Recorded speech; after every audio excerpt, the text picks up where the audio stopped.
So where exactly is the bottom of the barrel? We're fixing to find out. Grab your pencil and your paper. It's the Obligatory PSU Pregame Show.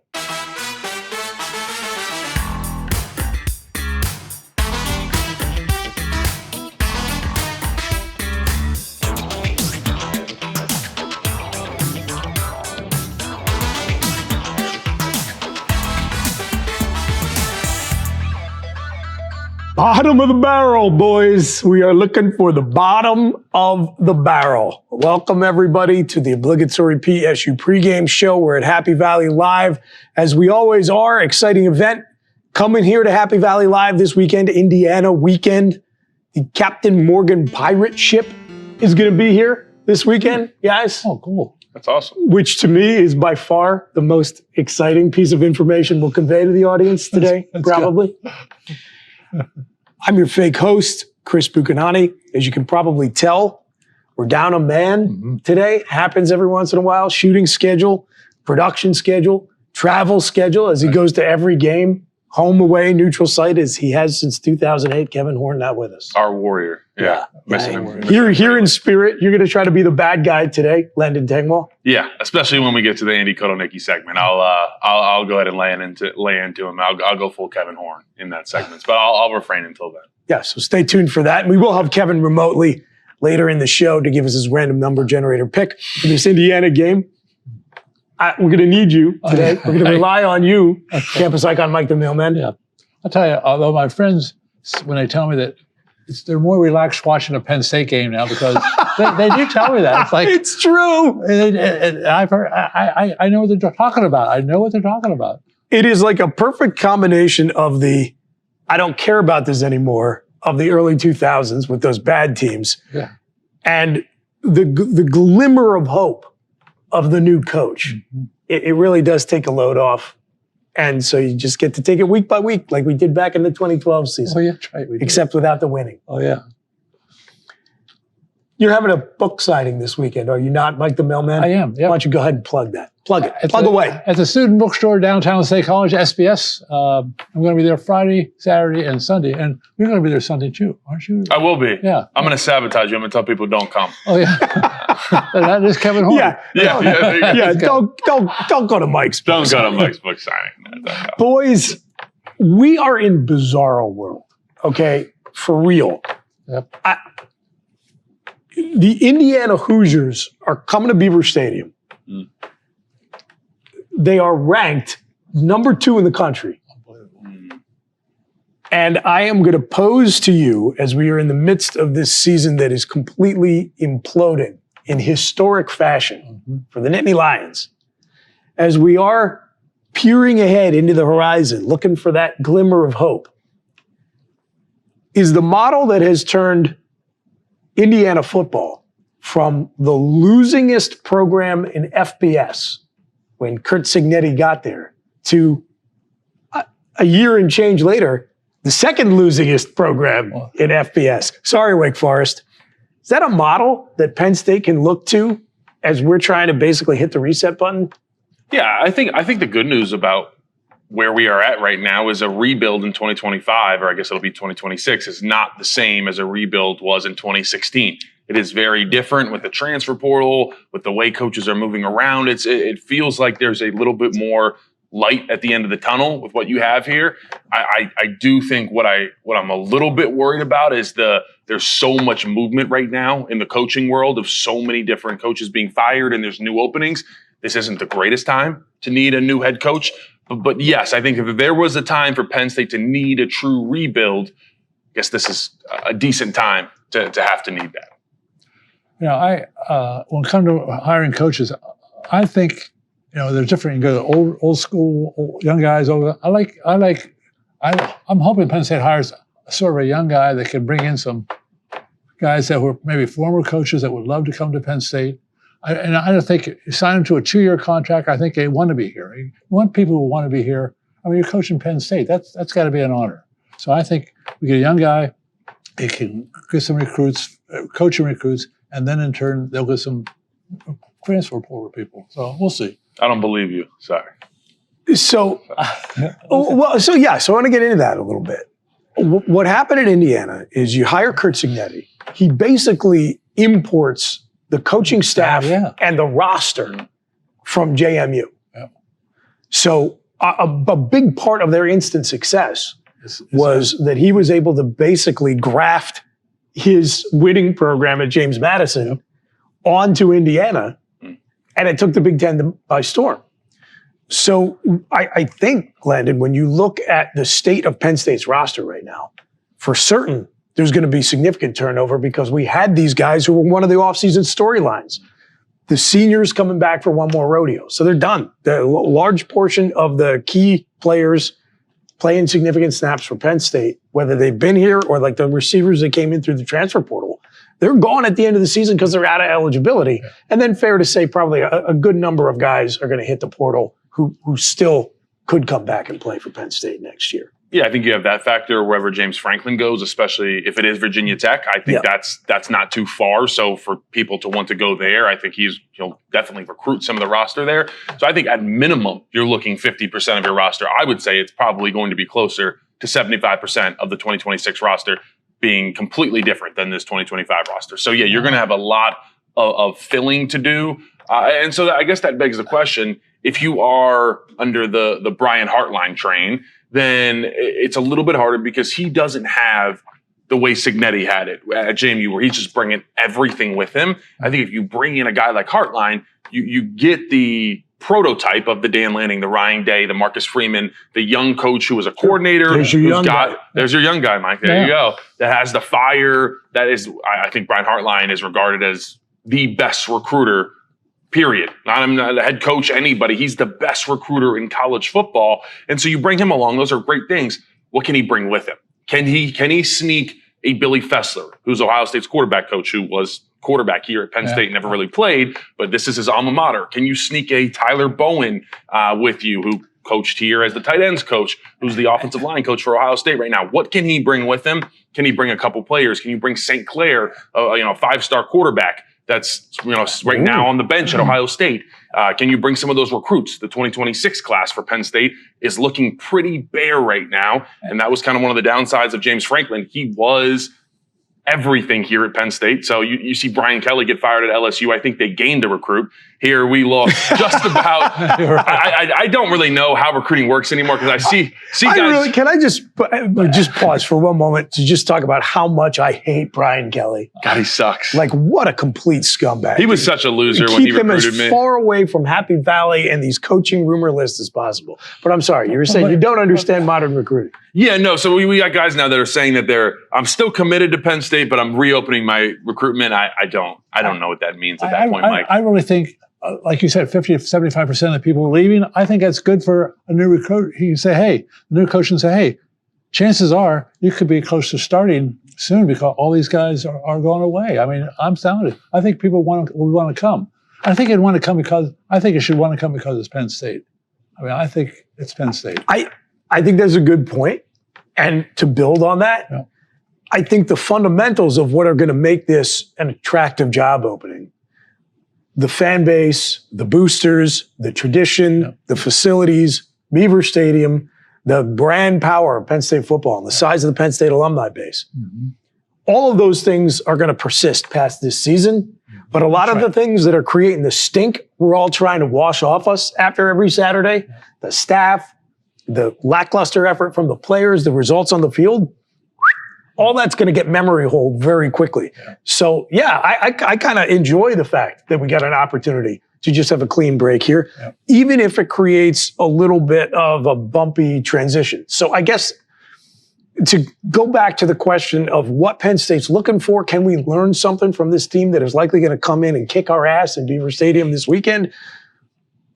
Can we do an end around on the difficult transition period by prioritizing a guy who can just bring in a bunch of ready-made players who know the system?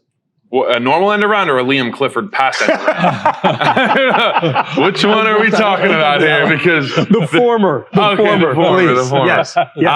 One thing I do know about this weekend, Mike The Mailman is a bit worried about his book signing on Saturday at the student bookstore because he said to us before we started filming that, when there's riots because we beat Indiana, that he's worried that he's going to get mobbed downtown at the student bookstore. So I'm worried about your safety over there after, you know, I don't encourage riots. I encourage people celebrating downtown. That's what I'm. Oh, okay. After we beat Indiana, right? Okay, yeah, that makes sense.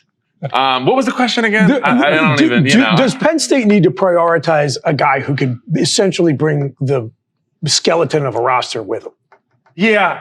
I think that's why you're looking at a guy like Jeff Brom. From Louisville, someone who's just consistently won with not as much, and that's kind of a big game winner. That dude is a big game winner. Did he lose yesterday? No, they won. They won. Okay, you're right.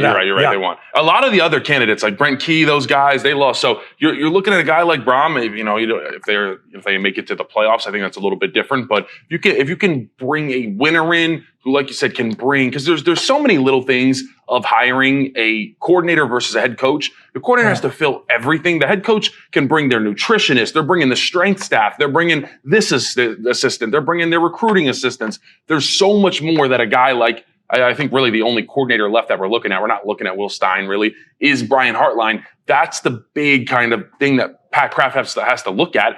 Am I okay with parting with that? I would like, for that reason, to hire a head coach that does have that, as you said, the skeleton, the outline of everything that's needed to kind of fill up Penn State, mainly because we need to get going so fast. We need to hit the ground running with whoever we bring in. Yeah. National Signing Day is December 3rd. It is right around the corner. You got to salvage this 2026 class. And then a month later, you got the transfer portal, which is going to be the majority of Penn State football's starting team next year. You better hit that really good. So Landon, are they planning to hire a coach before that December 3rd deadline or not? You have to. I think you have a coach in mind before you're playing Rutgers on the 29th. You have to. Okay. I think you're pretty much decided before that Rutgers game. Yeah.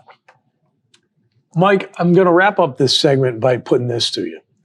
This, at least to me, as a longtime Penn State fan, is kind of jarring to understand that the team on the field next year is just going to look and feel entirely different. Oh, yeah. And longtime college football fans, we're used to continuity. Especially at Penn State, we're used to continuity. Yes, we are. Kind of same philosophy of the program, same approach, same offense, same defense. Players stick around. And that was James Franklin's modus operandi, right? Yep. To have 12 years of stability is pretty unusual in college football. Yes. Not quite as unusual as 49 years, but still, I mean, pretty good. As somebody who's been following the program for decades, explain to me how you are responding to all the change on the horizon. Well, I mean, in any sport, I mean, you have to be patient. I mean, as a fan, I'm a patient person. I mean, and as a fan, you are indeed. Well, yes, that is accurate. I'm telling you, a true fan is a person who loves Penn State, the team, whether they're winning or losing. I know we like to see them win, but I just keep telling you, it's just a game. I'm patient with them. It's been a tough year for Penn State, but you know they're trying. They're just trying what they're doing. They're trying, and over the years, I can remember more than anything, their defenses were the best. Their defenses were the best. They could be losing at halftime. They come back and always the defense is stepping up. And I just love back in the 60s and 70s when their defense was really good. I hope. I mean, I know it's a different game now. I know everything's wide open and all this stuff, but I still think back then they handled whatever the situation was. Just got to be patient with them. You got to be patient. Mike, listen, this team decides my happiness and most of you viewers that are watching happiness. And I'm not happy right now. No, you're not. Yeah. I was like negative 30 years old when you're talking about whatever the hell you're talking about. That's right. And Andy Kotelnicki sucks. So that's all I got. Oh, you ready to tee off in the next segment? Oh, yeah. You fake Kevin Horne? Yeah, I'm ready to be Kevin Horne. All right, we're going to take a little break. We'll be right back. Stay tuned. Good morning, Mike. Good morning, everybody. Good morning, Mike. Breakfast Club. Never had a bad day. Never had a bad day. No, we're good. Especially being in line. Yes. I love your guys' outfits. Thank you. Thank you for this. Thank you. I love it. I'm We're ready. Underdressed now.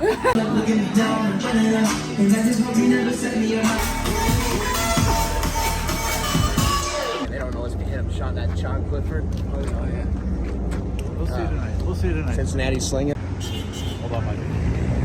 Okay, grab your pen and paper. It's time for the obligatory PSU pregame show.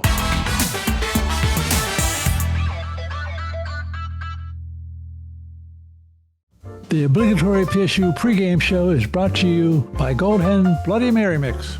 Get your bottle today by going to goldhenllc.com. Use the promo code Mailman to get 10% off your order. That's me, the Mailman. That's great. Thanks. All right, we're back here on the obligatory PSU pregame show, Indiana Week edition at Happy Valley Live. I want to thank the good folks at Gold Hen LLC, makers of Gold Hen Bloody Mary Mix, for sponsoring this segment, as well as the obligatory PSU podcast. If you want to hear more of Kevin Horne's take on his trip to Columbus and this visit from the Hoosiers, you're just going to have to listen to the podcast, right, Mike? That's it. You get that wherever you get your podcast. And since Horne is not here, Tengwall, you get to share your thoughts with us and maybe fill in some of what he normally brings to the panel. Oh, good. As we discuss, kind of wrapping up the abomination in Columbus last weekend and specifically what we saw from Penn State's offense, what it's been the last 2 years and specifically the last couple of weeks and maybe the last 4 quarters from Andy Cignetti. Yeah, I feel for the players. They have a coordinator. I've described it as he's unserious. He is not serious. He is not someone that is putting anything on tape where he wants to get hired at any higher level. He killed his opportunity to go be a head coach anywhere because how horrific this is. I could go into a million different things. I did it on my postgame show for Ohio State. I mean, there's so many different things that he should be just heavily questioned for, but a lot of it, it just doesn't make sense. It doesn't. Kobe Howard not playing at all. The Liam Clifford having 3 different, we'll call it 2 Wildcat quarterback reps, an end around pass play. But hey, we can't find any plays for Kobe Howard, but we can get Liam Clifford 3 trick plays. So that makes sense. You can find something that's working in that pitch play, that 7 offensive lineman set. Penn State ran at the first play of the game. You run it 3 times in the first half, 35 yards out of those 3 plays and a touchdown, and you don't run it again in the second half. You are trying to sabotage this Penn State offense. Andy Cignetti there should not even be a singular conversation uttered between Pat Kraft and anybody of should we keep Andy Cignetti. It should already be this man needs to be fired. Yeah. He is truly the worst offensive coordinator I've ever seen. I think I got so angry watching the tape. It feels like he's trying to sabotage Penn State at this point. I'm not kidding you. Ethan Grunkmeyer, I'm sorry, you already had to face 2 top 10 defenses away in your first 2 starts, and you have a coordinator that is trying, not going to say allegedly, looks like he's trying to sabotage you. Andy Cignetti does not deserve a lot right now. What do you got, unicorns and rainbows? Go. Well, I don't know that much about coaching and stuff like that, but there was one point in the game, it was like 3 minutes, 38 seconds left in the first half. Penn State had the ball. Clock management was terrible. Did Cignetti do clock management also or not? It's a part of it. I mean, he's. Yeah. I mean, as it turned out, in Penn State favor because they punted. I wanted Penn State to have the ball the rest of the first half. As it turned out, they punted, then they got the fumble recovery. But in the scheme of things, I think that was all part of the plan. Oh, man, see, I thought so. Let me throw this one. Last one I'll throw at you from the Ohio State game. We get the ball. We're down 17. It's the 4th quarter. Yeah. There's nothing left to play for except your pride. And what does Andy Cignetti do with his pride? No deep shots. No, we're going to go screen pass on first down. Okay, screen pass. All right, that's cool. We're going to get it going. Wait, second down, screen pass again. Okay, another one to the wide receiver. Okay, here we go. Third down, here we go. We're going to pass it, right? Oh, no, double end around flea flicker that gets sacked. That's great. You're a loser. That's channeling my inner Kevin Horne. You're a loser. I'm sorry. I can't even fathom calling those plays. I mean, you have to be trying to be a loser to call these type of plays. I get it. Your offensive line isn't pass protecting great, all that, whatever. Just should have left him in Columbus. So when Penn State hires a new coach, does he and he alone decide whether they're going to keep the offensive coordinator, or who decides that? Generally, I think it'd be Pat Kraft. I mean, Pat Kraft kind of has the say on these things. But yeah, as I said, if there's any conversation, even in Pat Kraft's mind right now, that Cignetti should be kept, he needs to have a new conversation in his head because he should not be anywhere around this team as soon as that, because we're not firing anybody else. It was clear no one else was going to get fired after James Franklin. As soon as that clock hits triple zeros against Rutgers on November 29th, I want to see Andy Kotelnicki. I want to see the tweet from whatever Pete Thamel from ESPN that Andy Kotelnicki has been fired because he needs to go. Would you entertain making a change in what's left of the season? I mean, what does it matter, man? Once again, I'm going by Kevin Horne. What the hell does it all matter? I mean, that's the tough part about this for everybody watching, you and I. What does any of this matter? None of these people are going to be here next year. Maybe Jim Knowles might be here, but no. I mean, like if we have Ty Howe call plays like him and Jawn Sider did together when Yurcich was fired. I mean, what does it matter? I mean, I would Ty Howe someone I'd like to keep around. Is he going to be here? Probably not. I think most of the staff is gone. Yeah. So yeah, it doesn't really do much for me. It would make me happier to not see Andy Kotelnicki calling trick plays to Liam Clifford against Ohio State. I mean, the fact I'm even saying that we ran 3 plays where Liam Clifford was the designated quarterback against Ohio State, you would laugh if I told you that in the preseason. But here we sit, and that is the truth, and that's why Andy Kotelnicki needs to be fired. So I guess my answer is yes, but I don't really care at this point. Very much Kevin Horne right now. I was really channeling it. Thanks, Kevin. Yeah, appreciate it. What, if anything, can be done through the remaining 4 games of the season, given all the all the impediments to success, we'll say. I was trying to think, what's the most polite way I could say it? Given all the impediments to success that are built into what's left in this season for Penn State, I, as a fan, as a longtime Nittany Lion, would sure love for this not to go into the record books as a losing season. Which is achievable. Now, of course, there's the Mike The Mailman route of just running the table. Oh, yeah. But let's assume we're going to lose to the number 2 team as surely as we did the number 1 team. You can win these games against Michigan State, Nebraska, and Rutgers, but the offense has to improve from what we've seen since Ethan Grunkemeyer took over the starting role. And he showed at least some sparks. Give me something. Give me a little hopium. I think we need a little more creativity in the plays. Trick plays, maybe? Yeah. Okay, good. More creativity. Don't be, everyone knows you're going to do this on first down. Don't do that. Just have fun. They're not having fun. Okay, yeah. Let's have them having fun, show some creativity, and throw the ball down longer than 20 yards. You didn't do that. You were talking about that earlier? Yeah, no, we're not throwing the ball I can't even tell if you're trolling me right now. With the creativity thing. I like that. He calls like a quadruple reverse pass that loses like 35 yards on 3rd down. How much more creative do you want him to get? But I agree with you about the 36 yards and 3 plays on that.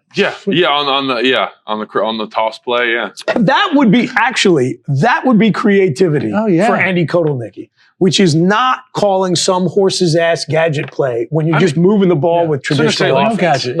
What goes through your mind when you have that success? What's 3 divided by 35? 35 divided by 3? 13. Oh, good Lord. Yeah. What is this? Probably got to be about 12. Well, 36 would be 12. Yes. So we'll go 11.5 yards per carry on a play. Yeah. You're getting 11.5 yards per carry on a certain play that you're running, by the way, when Ohio State knows what's coming and they can't stop it, and you don't call that play in the second half. Once again, you don't deserve a lot, Andy Kotelnicki. You don't. Where you go from here, where can you find something? Try to get Katron Allen the all-time rushing record. I guess that's like the only thing that's left. Okay. That's all I got. I don't. Having been on 2021 wasn't nearly as this bad, but having been on some bad teams and being on a team that's very close with the people that were on the team in 2020, the COVID year where we went 4-5. Yeah. I've heard stories like that team did not want to go to a bowl game. After the game, it was like at the Illinois game, they asked like, who wants to go to a bowl game? Because I think they were going to let them go to like the Duke's Mayo Bowl or something if they wanted to. And like not the only person in the room that raised his hand was Will Fries. Will Fries, he like looked around and he was like, you guys don't want to go? Everybody's like, no, we want to go home. Shout out Will Fries. He's made like $100 million in the NFL. Good for him. I think that's how this team feels. If you win these last 3 games, we're counting Indiana as a loss. Mendoza's taking it to us. If you win these 3 games, you're bowl eligible. I don't think this team wants to go to a bowl game. As a player, I'm just telling you, if I was on this team, I would want to go home on November 30th. I don't want to do bowl prep for 20 days. I'm good. The quicker we get out of the season, the better. Let me just put it like that way. Let's the rush to November 29th, I guess it is. November 29th, whenever we play Rutgers, when that game ends, that's where I want to get to. Well, I'm sorry to say then that the only way out is through. And the next step in that process is the Hoosiers college football in 2025, folks, coming to Beaver Stadium. So we'll randomly generate numbers in the next segment. Stay tuned. You're playing Kevin Horne really well today. You're doing a good job.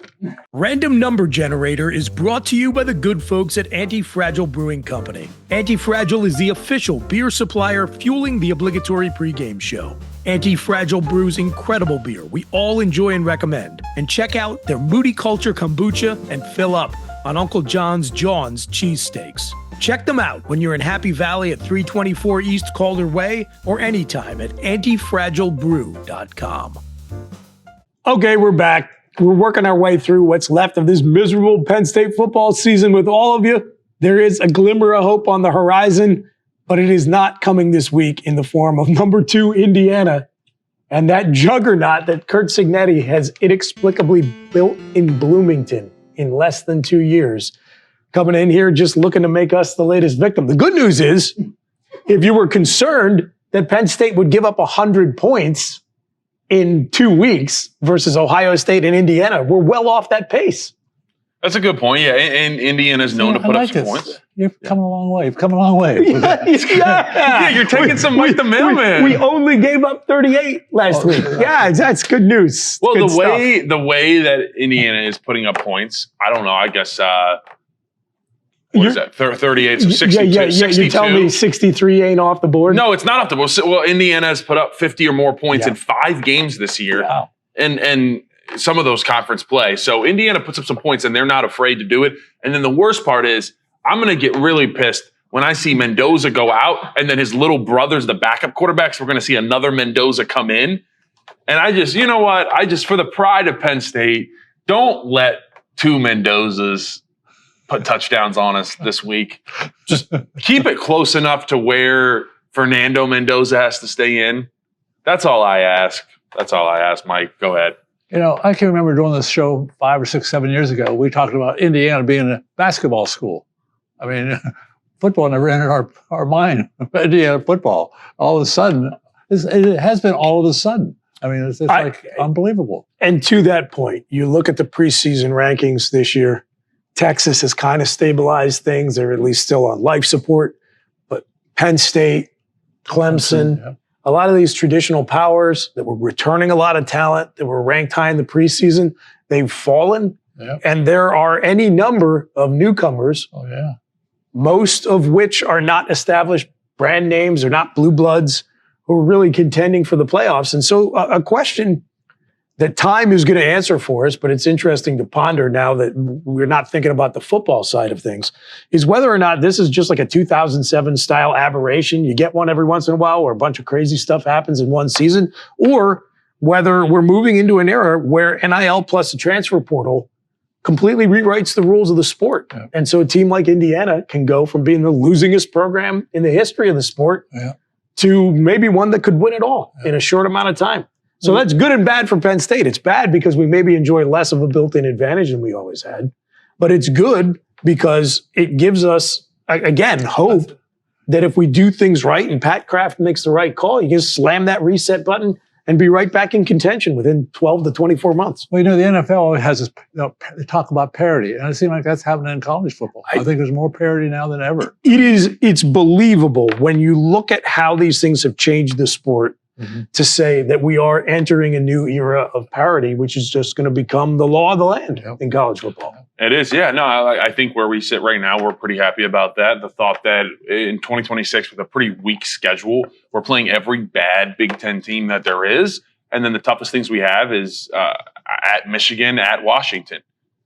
That's not too bad to deal with. So there's a world where Penn State figures this thing out. You get the right coach, you hit the transfer portal correctly.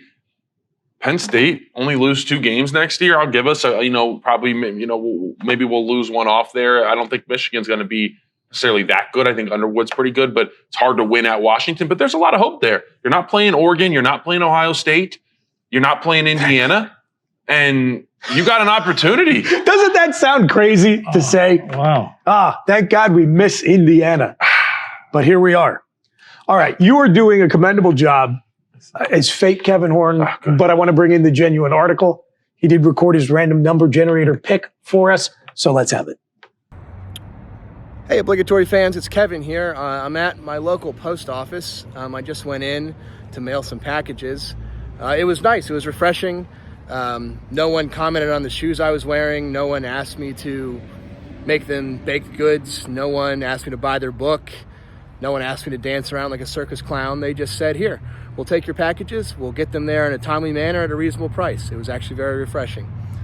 So anyway, who cares what we have to say about this week? Ohio State beat Penn State, obviously. Indiana's not as good as Ohio State, but I think the score might be worse because their coach is more apt to run up the score. He loves beating teams by 60. He's got a chip on his shoulder. So I would anticipate Cignetti doing what Ohio State did to open up the second half, basically the whole game, which is 2-play touchdowns, just throw down the field and watch the world burn in Penn State secondary with a clean pocket. If you're taking anything away from any of these games at this point, you're probably a fool. There's nothing to take away from Ohio State. There's no, great effort there, or Grunk had a great game, or none of that. It's all nonsense. This team is done. I hope they win 3 more games, not because I really want to watch them again, but because I hope that I get to go to a bowl game in December in Detroit or Phoenix or the Pinstripe Bowl. Wouldn't it be fitting if the Franklin era was bookended with a Pinstripe Bowl and ended with the Pinstripe Bowl? I guess. Maybe. No. I mean, one good drive. It's probably the best drive of the season. But the rest of the game, they look like crap. And you can't take much away from a takeaway lucky fumble before the half ended. They could have won by 70 if they wanted to, as we saw in the beginning of the second half. But Ryan Day took it easy for some reason. So, Indiana is... I never thought we'd see Penn State as a double-digit dog to Indiana at home. That's pretty sad.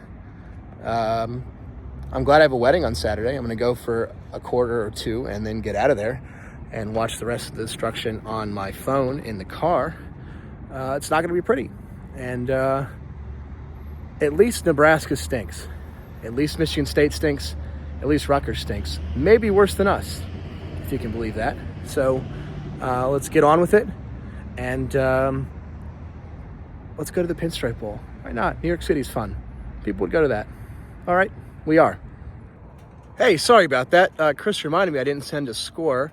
I just happened to be driving by my local waste management facility where all the poop goes in my neighborhood. Appropriate place to pick a score, which is going to be 63-7. Indiana, of course. I think it's going to be ugly. We're going to be glad it's over. And that's where we're at. So hope to see everyone again on the show next week. Corporate took me out of it this week, but hope to join you again next week if a phone call doesn't take me out of it. Anyway, thanks everyone. Go State. Okay, there you have it from Horne, straight from the horse's mouth. Now let's go through the rest of the panel. And Mike, I'm going to get the nonsense out of the way early today. I'm not going to let you be positivity at the end because it's just become more and more ridiculous with each passing week.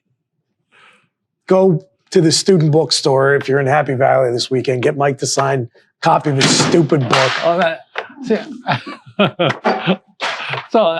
Okay. The over-under was 3 times the book we thrown today. So there's 2. Thank you. Okay, good. You made it. You made it. I like Penn State this week. I think they're. Look at him. Look at him. Oh, there you go. I got you. Look at that. Thank you. The way Penn State played in the first half. Don't count your chickens, Mike The Mailman. Yeah. I know. The way they played in the first half, they looked like they're having fun. They had some energy. I think the second half wasn't that way, but I think it's gonna carry over to the Indiana game. And just watch when you're downtown Saturday when everyone comes down by and partying about Penn State beating the second-ranked team in the country. I think that's great. But I have Penn State winning by 9. Let me ask you this, Yes. Mr. Handicap. Yes. Okay? Yes. I will admit, I would be amused and kind of like it if the quarterback of Indiana won the Heisman Trophy. Fernando Mendoza, right in the thick of things. Just give me a yes or no. Is he going to win the Heisman? No. I'm with you. But you think he's going to win the Heisman Trophy? No, I think it'll be Julian Sand. You're probably right. With a big assist from his... Especially after Saturday's performance. Yeah, 4 touchdowns, from his 300 former yards. fellow Buckeye, Jim Knowles. Thanks so much for that. Bunch of injuries on Indiana's roster this week. Some key players out for them, or at least questionable. Doesn't make a difference. What do you got? Randomly generate numbers, Landon Tengwall. No, I don't think it does. I think Indiana, they come for the jugular every single time. Curt Cignetti is one of the better coaches I've seen. Really enjoyed connecting with Curt Cignetti when I was in high school, actually. 3 of my teammates went to JMU, so he was always around. Hell of a ball coach. So excited to watch them put some good stuff on tape. Hopefully Nittany Lions can kind of stick around. I will go Indiana 45, Penn State 10. That's a pretty good randomly generated number. Thank you. I think I might have gone with something similar, and now I don't want to copy off of you. But before I give my pick to take us out of here, I'll say this. A bunch of these potential coaching candidates for Penn State are maybe falling by the wayside because they keep eating bad losses. Matt Rule, how about Matt Rule's agent? My God, it's Jimmy Sexton. That guy is a wizard. Is it Sexton? I don't even know if he's a Jimmy Sexton guy or not. It is incredible the way there's one dude just like puppeteering the entire sport. He gets that 2 weeks out from the Minnesota blowout, embarrassing loss. He gets a contract extension and a raise, and then just continues the James Franklin-like performance against ranked teams, loses to USC. Unbelievable. But my guys, my 2 top guys, Brian Hartline, Manny Diaz, still getting those dubs. I like it. I'm intrigued by Jeff Brom, too. But, all right, you can tell I'm trying to tap dance around not wanting to randomly generate a score. Sure. Because I'm going to have to do another thing that I've never done before on this program, and I never thought I would, which is randomly generate a score that has Penn State getting its doors blown off by the Indiana Hoosiers. You said 45. I don't want to copy that number. I'll go 48-13 Indiana. Unbelievable. How are we here, folks? This bizarro world. Until we talk to you next, take care of yourselves and each other. We are